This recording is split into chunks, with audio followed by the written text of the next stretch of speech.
پاکستان اور قازقستان دو طرفہ تجارت کو $1 ارب تک لے جانے کے لیے پرعزم۔ وزیراعظم شہباز شریف کا قازقستان کے صدر کے ہمراہ پریس کانفرنس۔ کہا دونوں ممالک کے درمیان تجارتی حجم میں اضافے کے بہت مواقع ہیں۔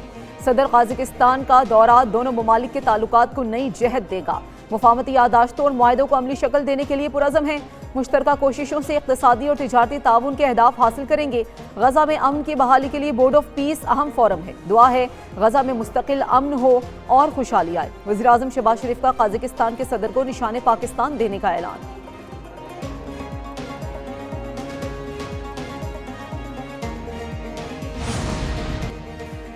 خطے میں امن کے لیے پاکستان کی کاوشیں قابل تعریف ہیں۔ دو طرفہ تعلقات مضبوط بنانے میں وزیراعظم شہباز شریف کا اہم کردار ہے۔ قازقستان کے صدر قاسم جومارت کی وزیراعظم کے ہمراہ پریس کانفرنس۔ $1 ارب کا تجارتی ہدف حاصل کرنے کے لیے مل کر آگے بڑھیں گے۔ پاکستان کے ساتھ مختلف شعبوں میں تعاون بڑھانے کے لیے پرعزم ہے۔ پاکستان قازقستان کا قابل اعتماد شراکت دار ہے۔ دفاع کے شعبے میں پاکستان کی ترقی عالمی سطح پر تسلیم کی جاتی ہے۔ پیداواری شعبے میں پاکستان کو پروڈکشن پلانٹ لگانے کی دعوت دیتے ہیں۔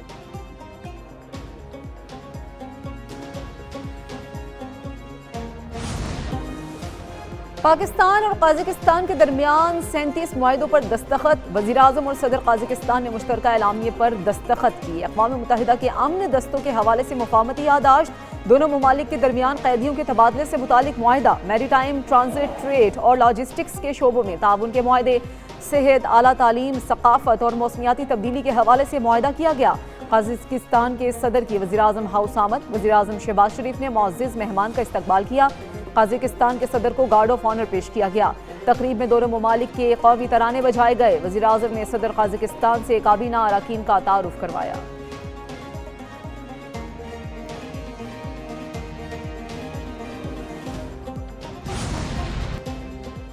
حکومت اور اپوزیشن کے درمیان رواں ہفتے مذاکرات میں اہم پیش رفت۔ ذرائع کے مطابق وزیراعظم شہباز شریف اپوزیشن لیڈر محمود خان اچکزئی سے ملاقات کریں گے۔ وزیراعظم اور اپوزیشن لیڈر ملاقات کے لیے رانا ثناءاللہ نے رابطے کا کردار ادا کیا۔ شہباز شریف ملاقات سے قبل صدر پاکستان آصف علی زرداری کو اعتماد میں لینا چاہتے تھے۔ وزیراعظم اپنے وفد کے ہمراہ اپوزیشن لیڈر چیمبر میں ملاقات کے لیے پہنچیں گے۔ مشیر وزیراعظم رانا ثناءاللہ کہتے ہیں وزیراعظم جب پارلیمنٹ آئیں گے تو اپوزیشن قیادت سے ملاقات کریں گے۔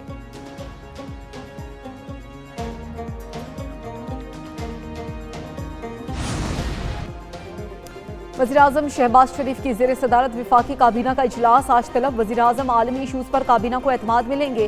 اجلاس میں مختلف ایجنڈا آئٹم کی منظوری دی جائے گی۔ پاکستان اور قازقستان کے درمیان ہونے والے معاہدوں کی بھی منظوری دی جائے گی۔ بلوچستان میں دہشت گردی کے حالیہ واقعات کی ابتدائی تحقیقاتی رپورٹ بھی پیش ہوگی۔ ملک کے مجموعی سیاسی اور معاشی صورتحال کا بھی جائزہ لیا جائے گا۔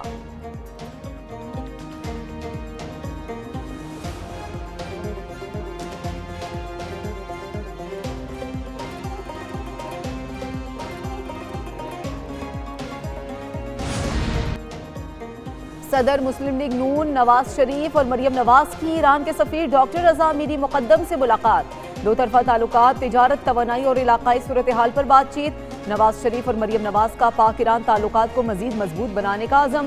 وزیر اعلیٰ پنجاب مریم نواز نے ایرانی سرمایہ کاروں کو زراعت، آئی ٹی اور سیاحت میں سرمایہ کاری کی دعوت دی۔ نواز شریف نے کہا کہ مذاکرات کے دروازے کھلے رکھیں تو بڑے مسائل حل ہو سکتے ہیں۔ ایران نے جواں مردی کے ساتھ حالات کا مقابلہ کیا۔ ایرانی سفیر کا کہنا ہے کہ پاکستان اور ایران دو جسم ایک روح کی مانند ہیں۔ ایرانی قوم ہمیشہ نواز شریف کی صحت و حفاظت کے لیے دعا گو رہے گی۔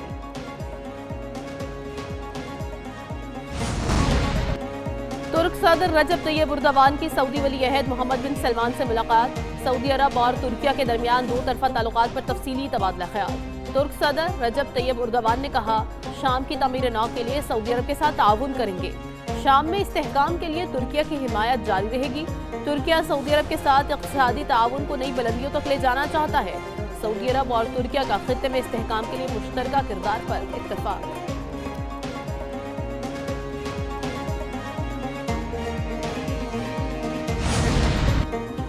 بی جے پی اور آر ایس ایس کا ہندوتوا ایجنڈا اب خود ہندو سماج میں تفریق کا سبب بن گیا۔